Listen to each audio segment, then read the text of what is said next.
आपले भूपेंद्रजी आहेत, राजनाथ सिंगजी, बऱ्याच सगळ्या लोकांनी आठवले साहेब तर आपल्या सोबतच आहेत. आठवले साहेब सोबत 100%. तर एकंदरीत आपण सगळ्यांनी या निवडणुकीमध्ये एकत्र येऊन काम केलं. आता एकत्र येऊन काम केलं, आता त्याच्यामध्ये काही लोकांनी म्हणा त्याचा अर्थ वेगवेगळा काढला.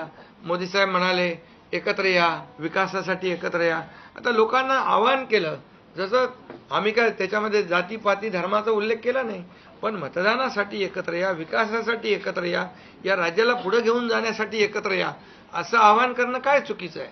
आणि लोकांनी ते एकत्र येऊन एकजुटीचं दर्शन या निवडणुकीमध्ये घडवलं आणि मतांची टक्केवारी वाढली, मतदानाची टक्केवारी वाढली, महिलांच्या, आमच्या लाडक्या बहिणींच्या टक्केवारी वाढली. आतापर्यंत महिलांचं टक्केवारी कमी असायची पुरुषांपेक्षा, पण यावेळेस ती टक्केवारी जास्त आहे.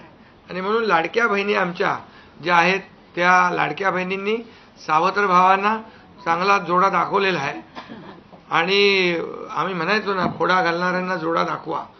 तर एकंदरीत ही निवडणूक जी आहे, ही निवडणूक विकासाच्या अजेंड्यावर, कल्याणकारी योजनांच्या ह्याच्यावर आणि जे विचार आहेत, आज आमचे शिवसेना म्हणून बाळासाहेबांचे विचार आहेत, दिघे साहेबांची शिकवण, मोदीजींची जे काही जो त्यांचा सपोर्ट आहे, केंद्राचा सपोर्ट आहे, या सगळ्या गोष्टी ज्या आहेत या निवडणुकीमध्ये कामी आले. शेवटी लोकांना काय पाहिजे? लोकांना शिव्याशाप नको आहे, लोकांना आरोप प्रत्यारोप नको आहे, लोकांना सुडाचं राजकारण नको आहे. लोकांना हवंय डेव्हलपमेंट हवं आहे आणि विकास आणि विकास यावर आम्ही भर दिला. आणि आज त्यामध्ये किती आरोप केले, खोटे बोला, आपण रेटून बोला. आता अजितदादा मगाशी म्हणाले की तुम्ही पण काय काय ते बातम्या अशा, सकाळी तर